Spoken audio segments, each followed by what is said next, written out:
Mereka ada untuk melindungi hutan. Inilah rumah mereka sejak dulu, jauh sebelum tangan-tangan jahil manusia merusak habitat mereka.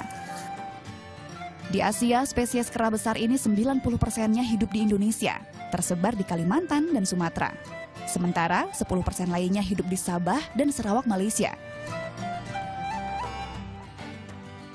Untuk menjaga kelangsungan hidup orangutan, berbagai organisasi peduli satwa pun berdiri. Salah satunya, Borneo Orangutan Survival Foundation (BOSF) yang membuka pusat konservasi dan rehabilitasi orangutan sejak 1991 silam. Ada 700 individu yang mereka rawat, 500 individu di Nyaru Menteng, Kalimantan Tengah, dan 200 individu berada di konservasi Samboja Lestari, Kutai Kartanegara, Kalimantan Timur.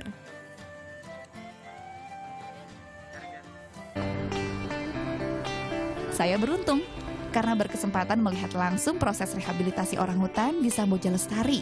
Tapi ada sejumlah syarat yang mesti saya dan rekan saya jalani. Mulai dari pemeriksaan darah, paru-paru, dan dahak. Seluruhnya dilakukan 3 hari berturut-turut. 97% DNA orangutan memiliki kesamaan dengan DNA manusia. Maka dari itu, serangkaian tes kesehatan ini harus dilakukan agar keduanya tidak saling menularkan penyakit. Sekarang saya mau ronsen dulu.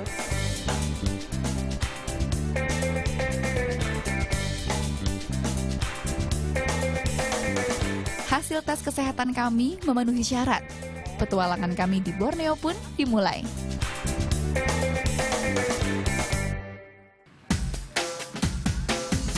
Dari Jakarta kami terbang menuju Balikpapan. Perjalanan kami berlanjut dari Bandara Sepinggan menuju Desa Samboja. Setelah menempuh perjalanan kurang lebih 1,5 jam, akhirnya kami tiba di Pusat Rehabilitasi Orangutan Samboja Lestari. Sebelumnya, kita laporan dulu. Tahun 2015 lalu lebih dari 2.500 hektar hutan di Kalimantan terbakar. Orangutan semakin tergusur, bahkan tak sedikit yang mati. Jumlah mereka pun terus menyusut. Sejak saat itu penghuni konservasi Samboja Lestari bertambah. Sepanjang 2015 ada 61 orangutan korban kebakaran hutan dan lahan yang ditampung dan dirawat di sini. Tak hanya diselamatkan dari lokasi kebakaran hutan, BOSF juga pernah menemukan individu korban kekerasan yang dilakukan manusia. Seperti yang dialami Coki, babak belur dan kondisinya lemah saat dibawa ke konservasi Samboja Lestari.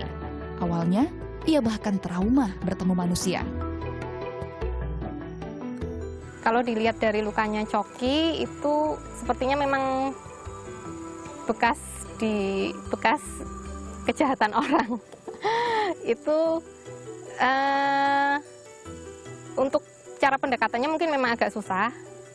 Cuman biasanya kami dokter hewan yang bertugas menangani Coki setiap harinya bisa datang, kemudian seperti ngajak ngobrol dia, kemudian nungguin dia, ya 5 atau 10 menit untuk setiap harinya. Ada pula yang disita dari tangan penduduk. Naluri liar mereka hilang, hidup sepenuhnya tergantung manusia. Mereka pun sulit mencari makan sendiri. Normalnya, orangutan banyak beraktivitas di atas pohon. Tangan yang panjang memudahkan mereka berayun dari dahan ke dahan, bergerak lincah dan mandiri.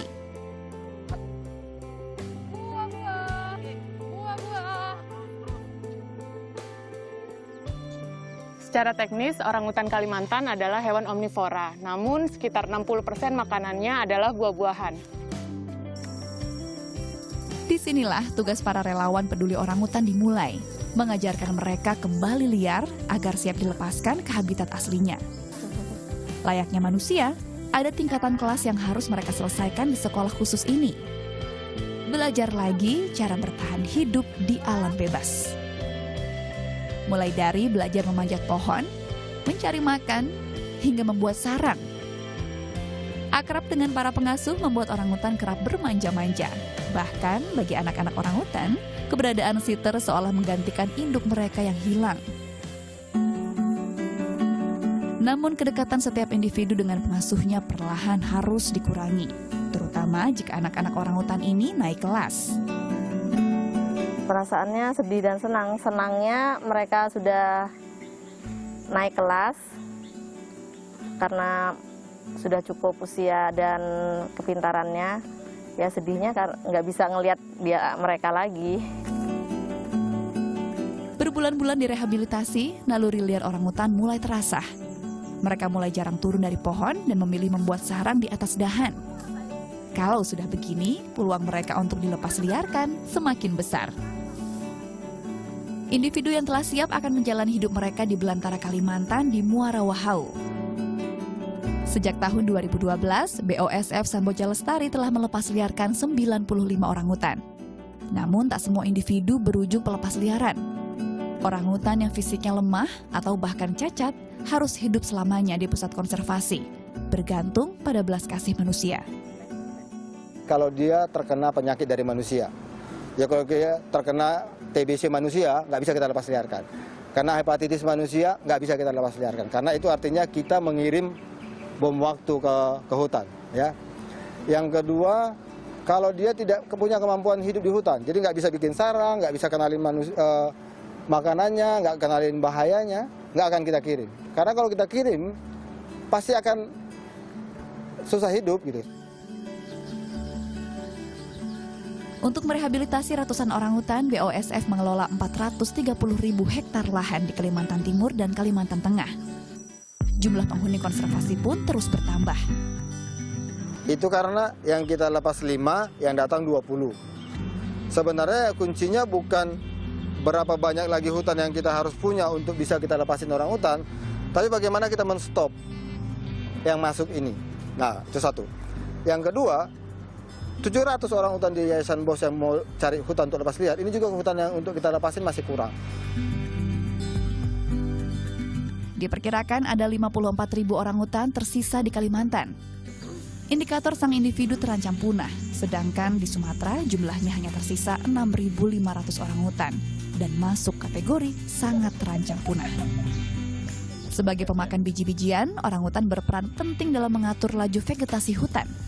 Tanaman baru tumbuh dari biji yang dibawanya ke sana kemari, menjaga keimbangan ekosistem di belantara Kalimantan. Ironisnya masih banyak manusia menganggapnya sebagai hama, disiksa, bahkan dibunuh demi membuka lahan, tergusur dari rumahnya sendiri. Sudah saatnya rasa peduli ditingkatkan, menjaga kelestarian lingkungan untuk generasi mendatang. Duwita Meriani, Luther Hutagaol melaporkan untuk NET.